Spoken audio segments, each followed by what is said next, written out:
que vamos a dedicar la mañanera a contestar todas las preguntas. Ustedes tres, la compañera, ustedes tres y los de tres de las dos filas, nada más que no hayan preguntado los últimos 15 días. Buenos días, presidente. Celsin Juárez, de Línea MX.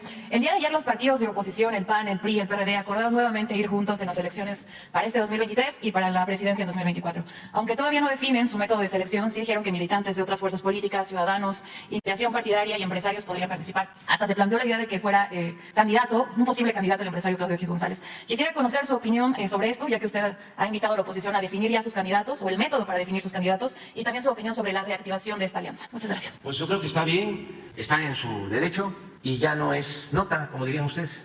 Desde hace tiempo están agrupados, es un bloque conservador, reaccionario, y desde luego que van a buscar, como lo han venido haciendo, detener el proceso de transformación que estamos llevando a cabo millones de mexicanos. Son dos proyectos distintos y contrapuestos. Ellos quieren regresar por sus fueros, quieren que regrese el régimen de corrupción, de injusticias, de privilegios, y nosotros pues queremos que avance la transformación para que el actor, el protagonista principal de la historia de nuestro tiempo sea el pueblo de México, que haya una auténtica democracia, un gobierno del pueblo, para el pueblo, con el pueblo, que se acabe la corrupción, que el presupuesto público sea realmente público y se destine a atender las necesidades de la gente, que no regrese el derroche, la extravagancia, los lujos en el gobierno, los sueldos elevadísimos, todos los privilegios que existían, que paguen impuestos los de mero arriba, que no pagaban, que sigamos combatiendo el racismo, el clasismo, que la prensa no esté sometida al servicio de los grupos de intereses creados, que tengamos libertad de expresión, de manifestación, que haya una auténtica democracia. Vamos a seguir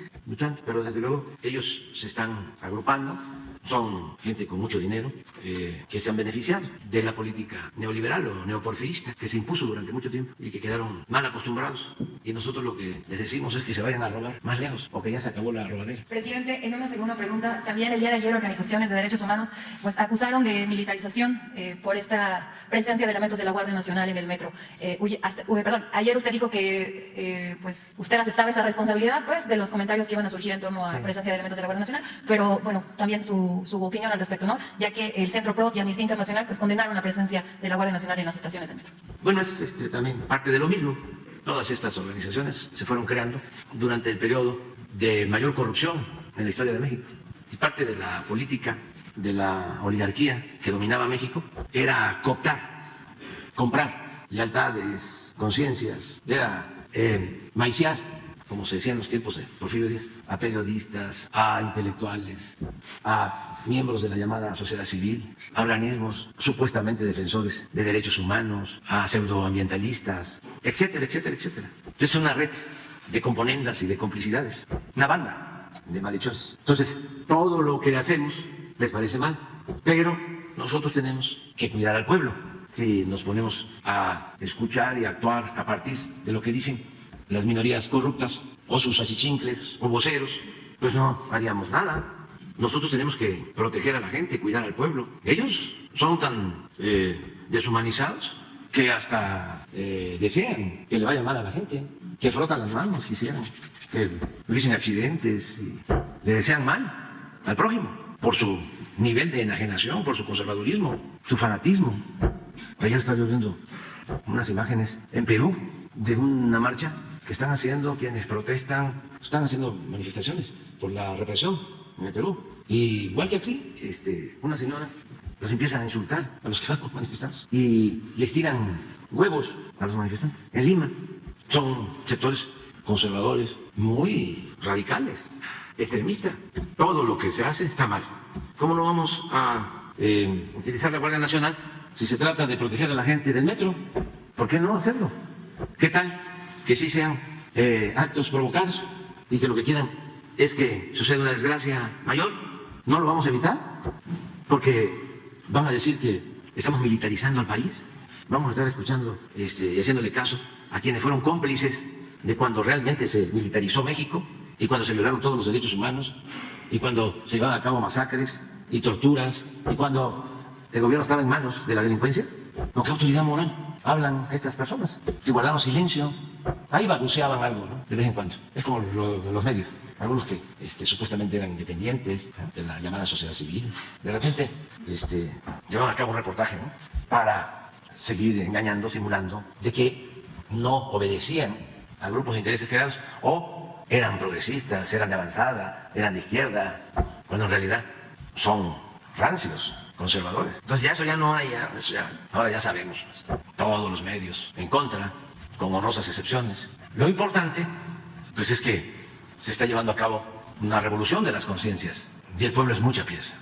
Ayer estaba hablando con Pablo Iglesias de España y estábamos tratando este tema de cómo la oligarquía, la minoría rapaz, los corruptos que dominan en algunos países, se apoyan mucho en los medios de información, del papel de lo mediático, de cómo llegan a ser decisivos y son los que preparan el terreno para llevar a cabo destituciones, golpes de estados técnicos, ya no como antes, pero al grado de ir manipulando hasta lograr actitudes como las que les conté de la señora de Perú, o eso, ¿sí? Y aquí y en todos lados.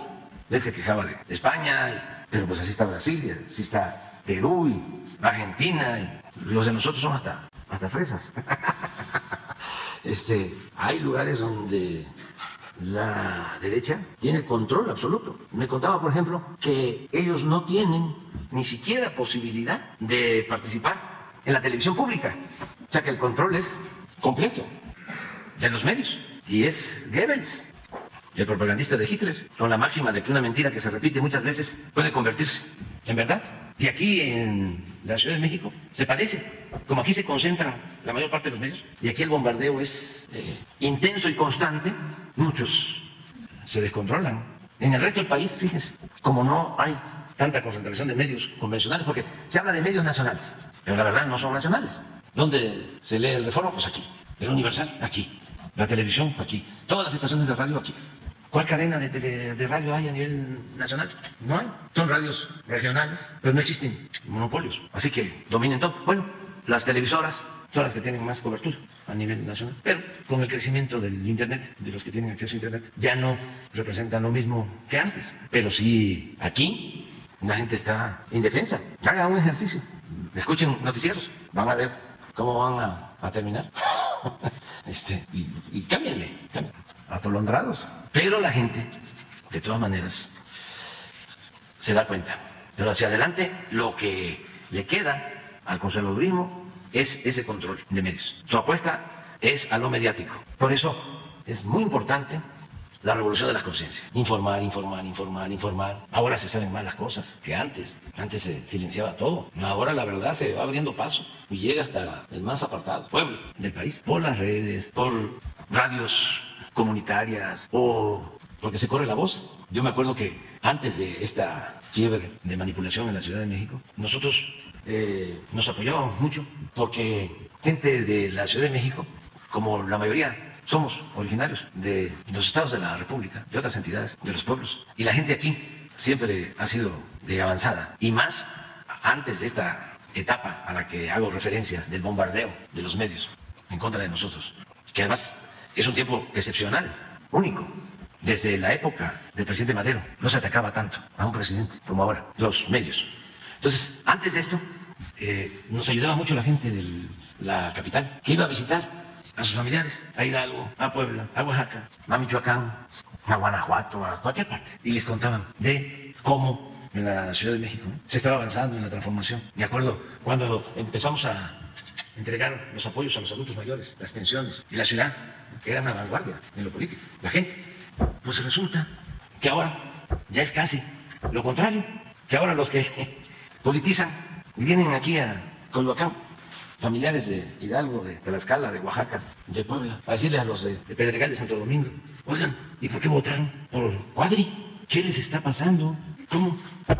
Pedregal de Santo Domingo, Copilco el Alto, Santa Úrsula, votan por quien está planteando que desaparezca Oaxaca, porque está bien, pues, o Guerrero y Chiapas, que los del centro de Coyoacán, que hay una especie de aristocracia, pues voten por el conservadurismo. Pero las colonias populares, ¿qué pasó? ¿Cómo se explica uno eso? Los medios. Por eso no hay que confiarse, porque sí, penetran, sí manipulan, sí están a favor de las minorías, porque de ni modo que esos medios defiendan al pueblo. No, defienden los intereses de las minorías, defienden la corrupción, defienden el clasismo, defienden el racismo, defienden la discriminación. Estamos hablando de las cúpulas de los medios, no de los periodistas, que es otra cosa. Los trabajadores de la prensa, que merecen todo nuestro respeto. Porque también, ¿dónde van a trabajar? Pero hay que vender el trabajo, no la conciencia. Que lo peor es de que luego se creen los periodistas, que son trabajadores de los medios, como si fueran ellos los dueños o empresarios.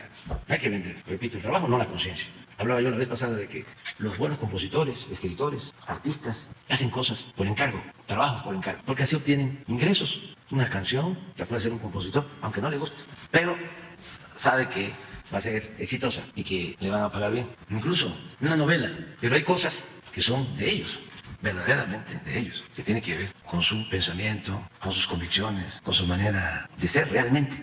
Se dan esa oportunidad.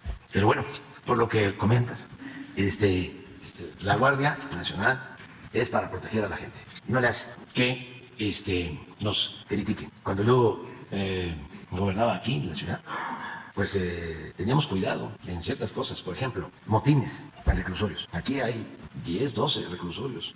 Cuando llegué a gobernar, habían pasado como 25, 30 años que no se hacía un nuevo reclusorio, ni se ampliaban ni se mejoraban. Y aunque no, me gusta construir cárceles y escuelas. Tuvimos que hacer 2, porque había sobrepoblación.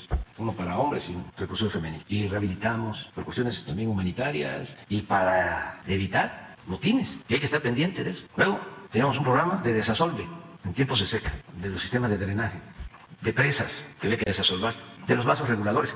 Una de las cosas que iban a provocar haciendo el aeropuerto, entre otros daños en el lago de Texcoco, es que se afectaba un vaso regulador importantísimo en la ciudad. Pero cuando llueve mucho, había, por ejemplo, el llamado Gran Canal del Desagüe, ya con una pendiente peligrosísima que podía ocasionar la inundación de todo el centro del Palacio de Aguas Negras. Entonces, bien, por los hundimientos del centro de la ciudad, estaba así, el Gran Canal del Desagüe. Tuvimos que hacer plantas de bombeo.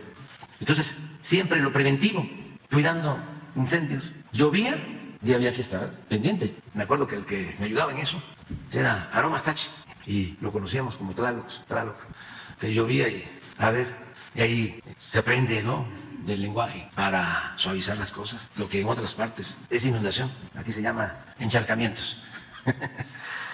Encharcamientos que se iban los carros hasta el techo. Y el metro, los accidentes en el metro, todo lo que se tiene que hacer de manera preventiva. La revisión en bares, en discotecas, para evitar incendios por las desgracias que lamentablemente suceden. Me acuerdo que una vez Francisco Garduño, el que me ayudaba en eso, en lo de la protección civil, la revisión, y había un restaurante famoso, restaurante famoso, de una cantante famosa. No, no voy a decir. El caso es que estaba el restaurante y el bar, pues se tiene que tener salidas de emergencia, extinguidores, todo. Pues la puerta de emergencia, la salida, estaba pintada. No existía, nada más estaba pintada. Ya se habló con ella y aceptó y se resolvió el problema. Pero todo eso es gobernar.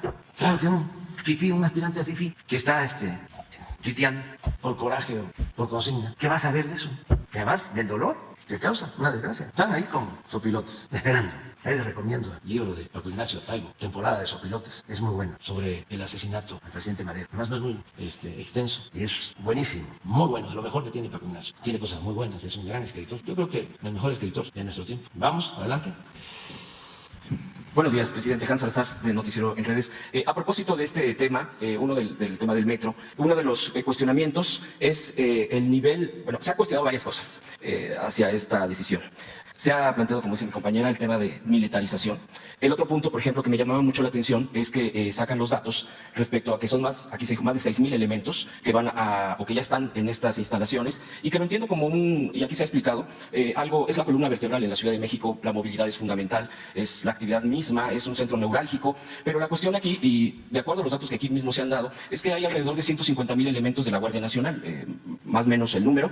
6,000, bueno, pues dista mucho de una cuarta parte, etcétera, pero en los medios sale, o muchos de los medios convencionales salen cuestionando, e incluso algunos opositores, de que cuidan más el metro, ese es el mensaje, que 29 estados.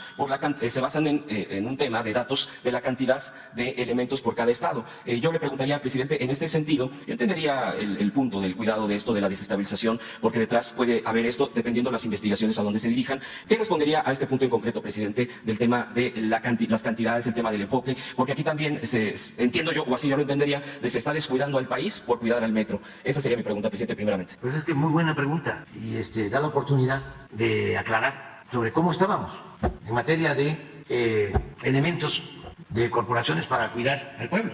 Lo más que había cuando llegamos al gobierno, lo único que había formalmente eran 40,000 elementos de la Policía Federal. De esos 40,000, 20,000 eran operativos. Formalmente el gobierno federal contaba con 20,000 elementos operativos.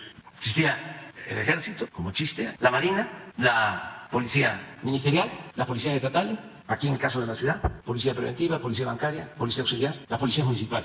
Pero el gobierno federal disponía realmente de 20,000 elementos. Fíjense el cambio en lo cuantitativo, no hablemos de otra cosa, porque si nos metemos a lo cualitativo tendríamos que decir que esa policía estaba dominada por García Luna y sus alumnos. Ya, sobre la integridad de la policía, no hablemos de eso, nada más en lo cuantitativo. ¿Qué hacemos nosotros? Vemos una iniciativa de reforma a la Constitución para que se permita que nos ayude la Secretaría de la Defensa y la Secretaría de Marina en tareas de seguridad pública. Con esa reforma, ¿a cuántos incorporamos? Pues alrededor de 300,000 elementos operativos que no podían hacer labores de seguridad. Estaban más orientados a la defensa nacional, a la seguridad del Estado, no a la seguridad pública. Entonces, de 20,000 a 300,000. Pero luego se logra la creación de la Guardia Nacional y esos 20,000 se convierten en 130,000. Entonces, de 20,000 hace 4 años, tenemos ahora alrededor de 400,000, 20 veces más. Eso es en lo cuantitativo. Pero vamos a ver cómo están distribuidos los de la Guardia Nacional en los estados. Tenemos el último informe de los elementos de la Guardia por estado. Ya tenemos, que es lo que esto no sucedía, 19 estados en donde es mayor el número de elementos de la Guardia Nacional que de policías estatales. ¿Dónde está la Ciudad de México? Miren, antes de tomar la decisión. Esto lo presentamos cuando. Esto nos ha permitido, no ha sido lo único, pero la Ciudad de México es la que tiene los índices más bajos en homicidios, en secuestros, en robo de vehículos. ¿Por qué no ponen los datos de la Ciudad de México con relación, por ejemplo, homicidios? Entonces, son 6,000 elementos de aquí mismo que ya estaban, pero constantemente se están formando porque no sé el último dato del número de miembros de la Guardia operativos, lo debemos de tener porque está autorizado el que tengamos, aquí está, esos son los operativos, 128 total, 106, vamos a llegar a 145,000. Ya tenemos el presupuesto. Y esto implica formación que no había, implica la construcción hasta ahora de cerca de 300 cuarteles en todo el país. Vamos a tener 500. Ahora sí, regrésame lo de la ciudad. Homicidios en la ciudad. 1.7 promedio diario. ¿No tienes el de todo el país en homicidios? Robo de vehículo, mire. 12, robo de vehículo con violencia, 3.3. Estos son datos que no se ven en las grandes ciudades del mundo. Entonces se ha hecho un buen trabajo. La jefa de gobierno, su equipo, la perseverancia, porque todos los días, como lo hacemos nosotros, se reúnen, no solo las autoridades de la Ciudad de México, en todo el país, los gobernadores se reúnen y se le da importancia principal a la seguridad de la gente. ¿Tenemos el otro? No, eso es lo que hemos logrado en general, pero los estados, mire, mientras Guanajuato tiene 2,984 homicidios de enero a noviembre, la Ciudad de México 718, 4 veces menos, si hago bien las cuentas. Entonces, por eso es hasta bueno que saquen estos temas, porque nos ayudan a informar, a que la gente tenga más elementos y que se entienda que es nuestra responsabilidad proteger al pueblo. Ahora, en este mismo punto, presidente del Metro, para que quede más claro, porque igualmente ayer en las redes sociales, en los medios, la misma situación, que yo percibo que hay un tema de manipulación, obviamente, los que están en contra de este tipo de decisiones,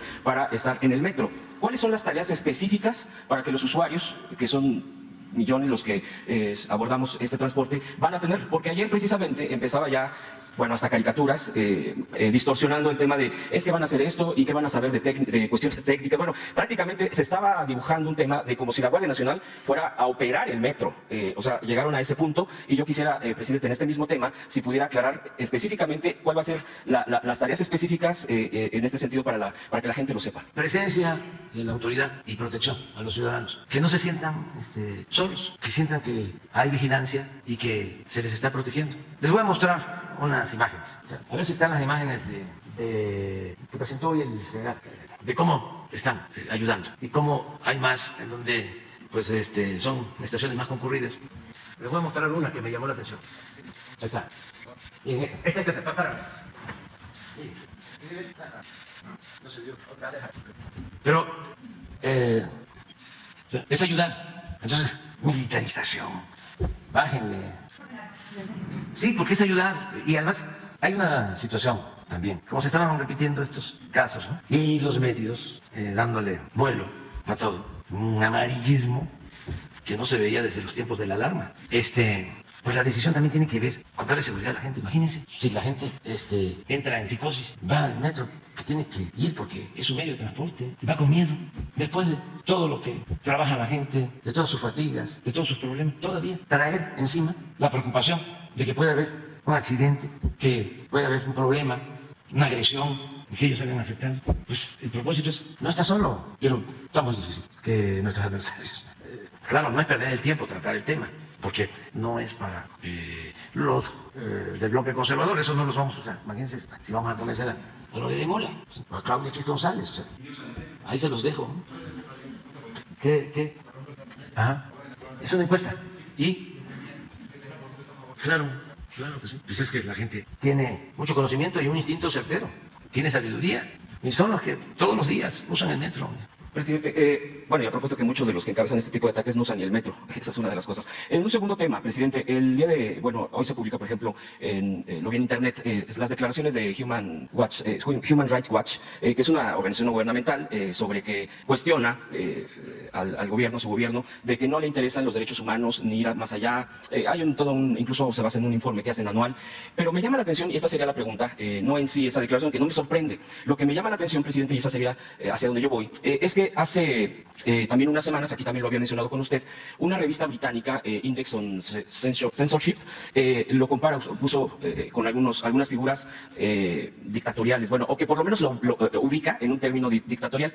Me puse a investigar un poquito, no se necesita mucho, que estos dos, por ejemplo, este medio británico, el tema de la propia ONG que acabo de mencionar, en donde se refiere a este tema de los derechos humanos, son financiados internacionalmente y obviamente obedecen a ciertos intereses, si no es nada más no gubernamental, somos libres, independientes, etcétera. Pero, por ejemplo, en estos dos casos, quienes financian y de manera fuerte con millones de dólares es George Soros. Ese es uno de los personajes. Seguramente habrá más, pero bueno, solamente como muestra un botón. Y en este contexto preguntarle lo que ha estado sucediendo, porque estos entes, esta organización, esta revista o estos medios que se visten así de revistas, tienen un enfoque particular cuando empieza a haber gobiernos de izquierda, gobiernos progresistas, particularmente hablo de América Latina. Y bueno, pues ya lo hemos estado hablando aquí, bueno, usted mismo incluso en esta conferencia se ha referido a Perú, y de qué lado se ponen. El tema propio de Brasil, que sucedió y que es algo también delicado. ¿Esto usted lo leería, lo que le acabo de comentar, como un tema también contra su gobierno, en un tema de buscar este tipo de enrarecimiento, cuestionamiento contra lo que usted está haciendo, a pesar de que ha habido los avances económicos y todo esto,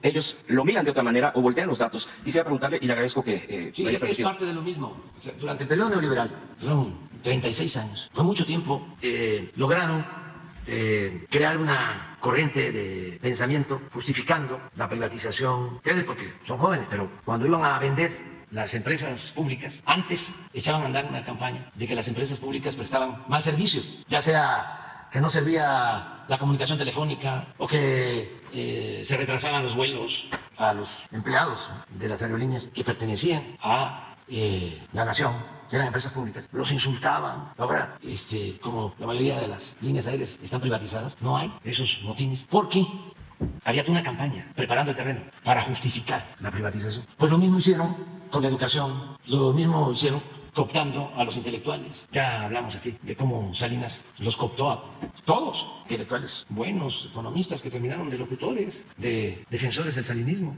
los medios. Y esto pasó a nivel mundial y surgieron las llamadas organizaciones no gubernamentales y la sociedad civil, lo que antes se conocía como pueblo.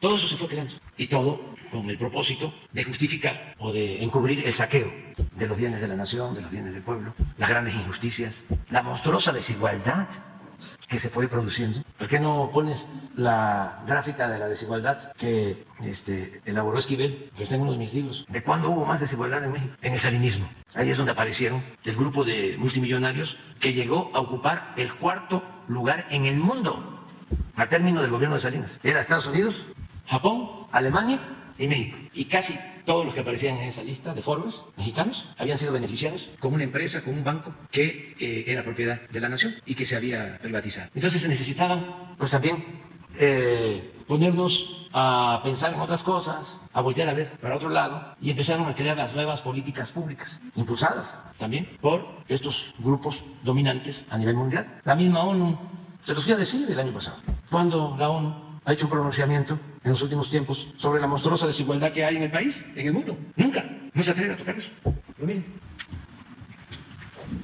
Y son datos del Banco Mundial y la OCDE. Aquí entró Salinas, 88. Miren cuando salió la desigualdad. Y aquí había una familia nada más, la Garzazada, que aparecía con $2.000 millones. Una familia. En este año, la revista Forbes empezó a publicar la lista de los más ricos del mundo. Y nada más la familia Garzazada. Pero ya aquí aparecen 24, de 1 a 24 en la lista, con $48.000 millones. Entonces, esto fue neoliberalismo en lo económico, esta monstruosa desigualdad, la gran acumulación de capital en unas cuantas manos y el empobrecimiento de la mayoría en México. Entonces fueron creando, pues, el Instituto de la Transparencia, las comisiones de derechos humanos, las comisiones antimonopólicas, la de las competencias, pura faramaya, y a financiar a todos estos organismos, todos, para silenciarlos. Pero lo mencionabas hoy. Hagan una revisión de la prensa hoy, no solo de México, del mundo, y vean cuántas notas hay de la represión en Perú. Vean cuántas. Y si hay alguna denuncia de una organización internacional de las que supuestamente defienden los derechos humanos. Ahí van a encontrar seguramente una denuncia del artículo 19 de todos estos. No van a encontrar nada. Pero les voy a poner otro ejemplo. Ya se detuvo al que le disparó, a Ciro Gómez Leiva. A ver, pongan Reforma. A ver si están las 8. Miren lo que está. Y lo de un periodista que acaba de sufrir un atentado y que se acaba de detener al que disparó.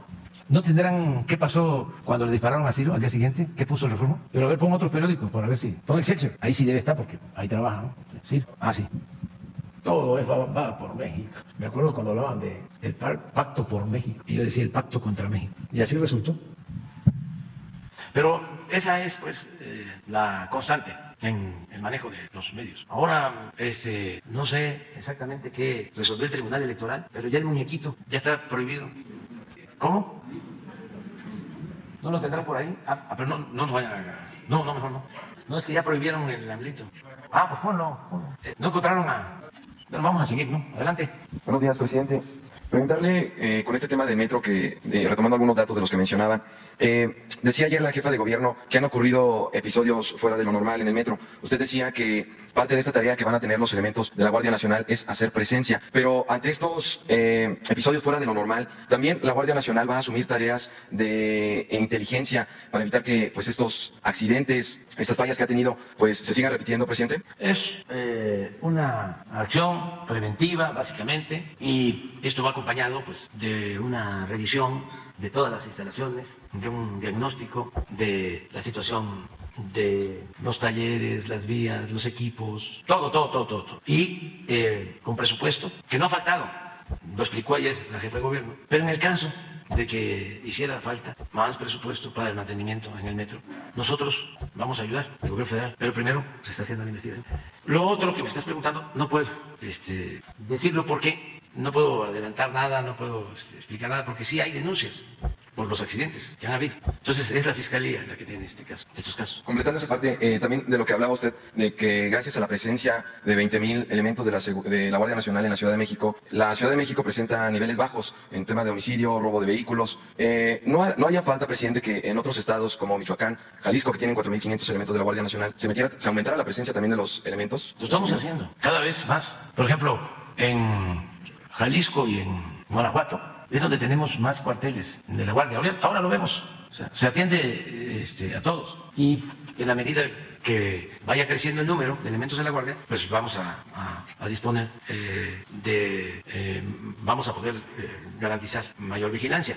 Esto es por lo que corresponde a la Guardia Nacional. Pero, por ejemplo, la defensa tiene un despliegue importante en Jalisco, precisamente, en los límites con Michoacán, en los límites con Zacatecas, de muchos elementos.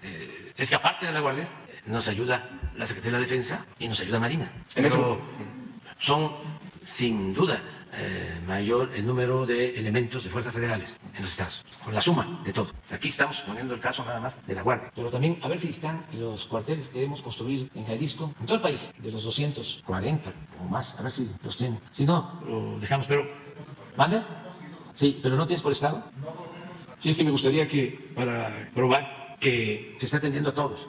Y estoy casi seguro que Jalisco y Guanajuato es donde hay más cuarteles de la Guardia construidos. Desde luego, también Michoacán y otros estados. Presidente, en un segundo tema, con el tema del PASIC, el acuerdo que usted llevó con los empresarios, distribuidores, productores de alimentos también. El 6 de enero me parece que emitieron un decreto que ampliaba o prorrogaba la exención de aranceles para combatir la inflación. Se publicó en el Diario Oficial de la Federación.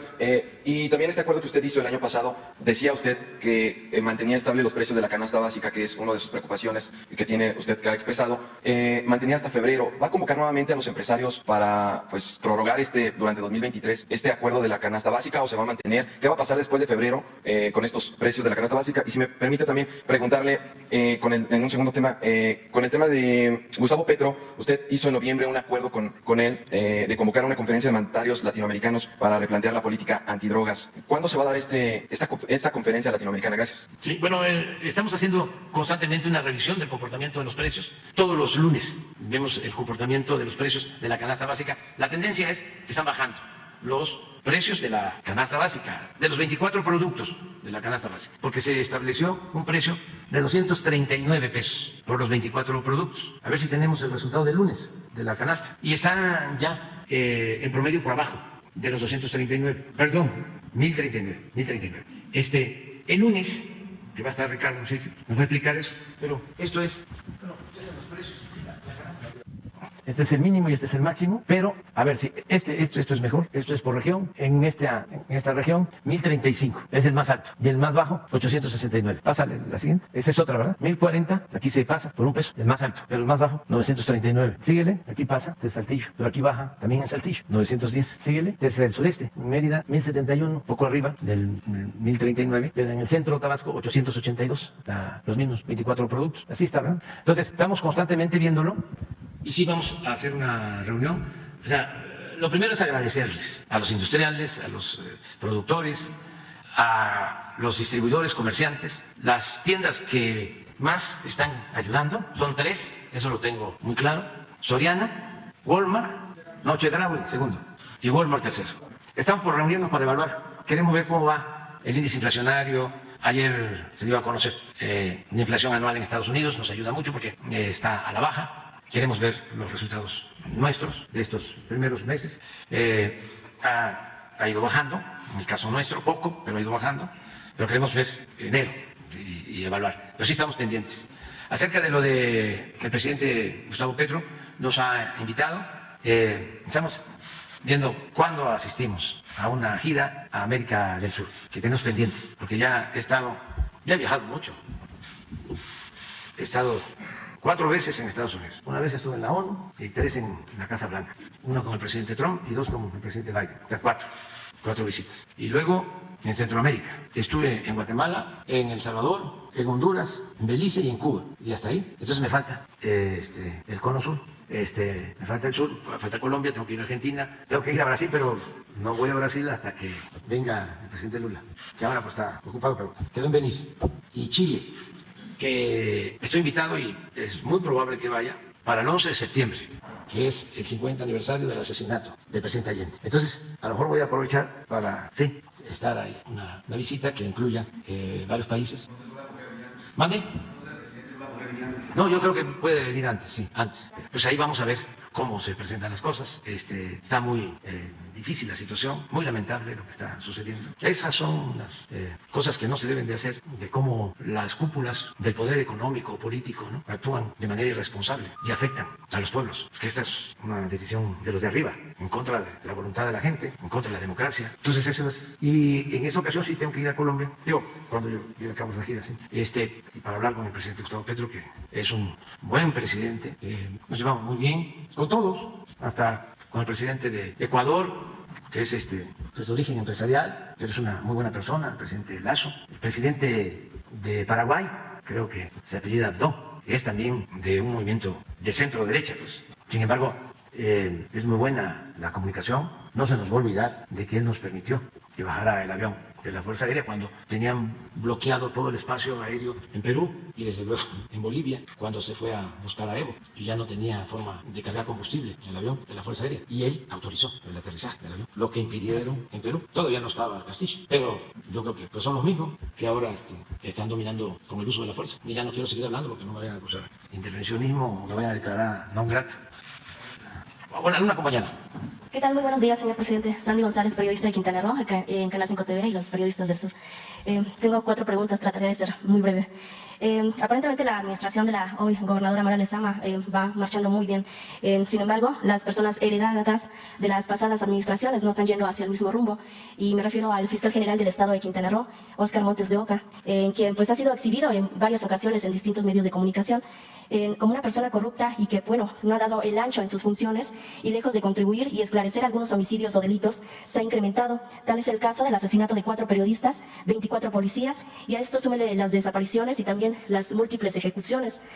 Tan solo en el lapso del 2020 y julio del 2021 se han abierto 68.268 carpetas de investigación, esto por diversos delitos, de las cuales no se han resuelto 60.000. Uno de los problemas de la Fiscalía del Estado es la lentitud en las averiguaciones, lo cual genera que haya impunidad en los procesos. Asimismo, los denunciantes muchas veces tienen que pasar largos trámites para realizar una denuncia y posterior a esto pasan varios meses, incluso años, para que el ministerio los pueda resolver. Aunado a esto, pues también ha sido señalado de tener una nómina inflada, apoyando a amigos, familiares, compañeros dentro de esta dependencia, los cuales pues no están en sus áreas de trabajo, simplemente cobran. Asimismo, el 18 de noviembre también favoreció a los hermanos Arroyo con una deuda millonaria de 126 millones de pesos, donde pues él desempolvó el expediente para poder ayudarlos. También hay un caso del mismo fiscal Montes de Oca, donde queda relacionado el hoy fiscal de la República, Alejandro Gertz Manero, donde en el 2017, a través de una entrevista con Carmen Aristegui, él mismo menciona que un subprocurador con apellido Óscar Montes de Oca le había pedido dinero a su abogado para poder proceder con la situación de su hermano. Entonces, ¿qué opina usted de que pues, el Estado de Quintana Roo tenga un fiscal pues, de esta talla? Bueno, primero, felicitarte a ti por tu valor civil. Primero eso. Y pues expresarte que esta es una tribuna abierta, por eso estás haciendo esta denuncia, que es todo el derecho de hacerlo, y corresponde pues, a las autoridades, a la Fiscalía General, a hacer la investigación. Tú ya estás ayudando, dando a conocer todos estos elementos, pero la autoridad es la que tiene que investigar, ¿no?, y recoger las pruebas para no denunciar sin elementos, ¿no? Pero ya lo estás haciendo. Y qué bueno que mencionas, porque yo coincido contigo, de que Mara Lezama es una buena gobernadora. Seguramente ella también va a tomar en cuenta lo que tú estás planteando aquí, el fiscal general, pero se necesitan elementos, ¿no? Tengo pruebas, señor presidente. Las traigo algunas por aquí. Bueno, pues nos dejas las pruebas, Sí, ¿te parece? Inclusive traigo unos audios que... Bueno, te propongo algo, que platiques con la Secretaria de Seguridad Pública, Okay. que se entrevisten el día de hoy. ¿Tú vienes de allá? Sí. Sí, el día de hoy, te va a atender. Ok. En un segundo tema, señor presidente, este fin de semana pues usted visitó Quintana Roo y bueno, yo el año pasado, el 3 de octubre, habíamos tocado un tema que le había preguntado acerca del exgobernador Mario Villanueva. En su caso, si su gobierno va a poder estar para apoyarlo. De hecho, tuve acceso a la notificación que le hizo el juzgado sexto de la Ciudad de México, donde le indica al exgobernador el regresar a su casa debido a que pues la pandemia de COVID-19 ya está por finalizar. Él no tiene arraigo domiciliario y pues no sé si su gobierno va a poder apoyarlo. Sí, ya lo expresamos. Es una situación que tiene que ver con derechos humanos. Además, él está enfermo. Esto lo hablé con la gobernadora y ella está de acuerdo. Y el propósito es que si hay algún proceso pendiente, lo continúe desde su domicilio. Eso es lo que ya se está atendiendo. Este caso lo tiene el secretario de Gobernación, Adán Augusto López Hernández, que ahora está escuchando lo que estamos hablando. Perfecto, gracias. En otro tercer tema, pues mencionarle un problema sindical. Desde el 2014 se creó un sindicato con número 29 con la designación de Sindicato de Trabajadores del municipio de Puerto Morelos en Quintana Roo. Pues a través de los años, cuando de hecho el municipio de hoy de Puerto Morelos era delegación, pues ellos iniciaron y lograron su registro en el 2019 firmando todos los acuerdos. Sin embargo, el año pasado en el 2021 ingresó otro sindicato llamado igual Sindicato de Trabajadores para el municipio de Puerto Morelos con número 28, el cual pues a través de acuerdos con la hoy presidenta municipal de ese municipio, Blanca Merari, ingresó, esto desplazando al sindicato número 29. Este sindicato número 28 es de Delia Alvarado, una líder sindical de Benito Juárez, quien ha fungido ahí como líder sindical por 26 años. Y quien estaba con ella era Patricia Pulido Puentes, su síndico. Sin embargo, la puso a ella como líder sindical del número 28 de Puerto Morelos. Entre ellas dos, pues están ahora sí que manejando los sindicatos tanto de Benito Juárez como de Puerto Morelos, desplazando al sindicato número 29, quien desde el 2014 ya existía, ya tenía registro, ya laboraba ahí, y pues han hecho muchas amenazas a los trabajadores e intimidaciones de no quejarse, de no reclamar, para que pues continúe el actual sindicato número 28 de Bueno, pues en ese caso es un asunto del Estado. Si te parece, le vamos a pedir a la gobernadora que ella lo atienda. Sí. Le vamos a solicitar a Mara de que ella vea este caso y que los dirigentes del sindicato que se creó, que se constituyó con anterioridad, vayan a verla, sí, que le expliquen y que ella los reciba. Sí, de hecho el sindicato número 29, que fue el que se creó primero, ya metió varios amparos, acaba de ganar uno actualmente, hace como 15 días más o menos. Lo único que ellos esperan pues es la toma de nota, que hasta ahorita pues no han tenido respuesta, ¿no? Sí. Pues es seguro un asunto del gobierno del Estado, de la Secretaría del Trabajo o de la Junta de Conciliación en Quintana Roo.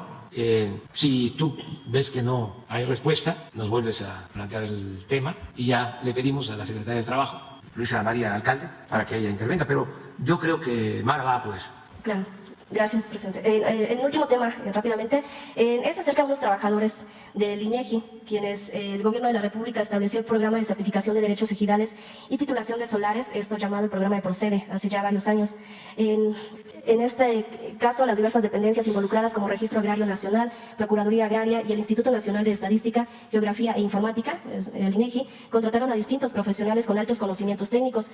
Durante la ejecución de este trabajo se suscitaron situaciones como jornadas laborales extenuantes, y bueno, un sinfín de labores que ellos mismos realizaron. Sin embargo, en el año 2000, cuando tomó posesión el gobierno federal de Vicente Fox, sin considerar que los trabajos del Procede continúen vigentes hasta el día de hoy, el titular del Ejecutivo ordena dar por terminada de manera unilateral la relación laboral con más de 4.500 trabajadores. Estos del INEGI en todo el país, de los cuales demandaron 2.300 trabajadores y ya que cumplían 10 años de servicio en este instituto. De manera particular, en Quintana Roo, alrededor de 120 son los trabajadores que interpusieron demandas en tiempo y forma ante el Tribunal Federal de Conciliación y Arbitraje, esto por el reclamo de pagos de salarios caídos, reconocimiento de antigüedad ante el ISSSTE y algunos casos, pues, reinstalación de sus puestos, ¿no? En este caso, actualmente, pues, persisten en la lucha 428 extrabajadores de los 14 estados, que de hecho traigo una documentación donde todos ellos firman para que puedan también obtener, pues, ellos lo que quieren que el INEGI les pague por el tiempo de haber laborado. Llevan varias demandas, laudos, amparos y muchos de ellos ganados, y pues ya son prácticamente 22 años luchando por esta situación. Bueno, entonces sí vas a tener que ver por eso a la Secretaria del Trabajo, sí, porque eso sí es un asunto federal. Se ponen de acuerdo con Jesús para que se dé la entrevista, así como vas a ver a Rosa Isela, que puedas ver a Luisa María Alcalde, secretaria del Trabajo, para este asunto. Gracias, presidente. Y bueno, los trabajadores del Estado de Quintana Roo pues también le agradecen a usted la intervención de su gobierno el año pasado para hacer justicia a su base laboral. Gracias. Bueno, ¿no nos vamos ya? ¿Ah? Vamos a mayoritearnos. ¿Nos quedamos o nos vamos? Es viernes. Ya. Vamos a hacer excepción para el lunes.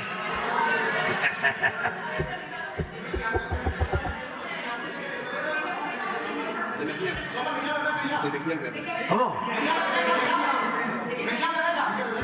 No tenemos todavía información, pero tan luego se tenga, se les va a transmitir. Yo creo que hoy o mañana ya les vamos a estar informando. Y así en todos los casos. Quedamos de que el lunes, aunque se enojen, los tres que tienen las manos levantadas van a tener 3 nada más. Los primeros, las 2 primeras filas. Sí. No le hace que tengan la derecha, ¿eh? No le hace. Bueno, Dios.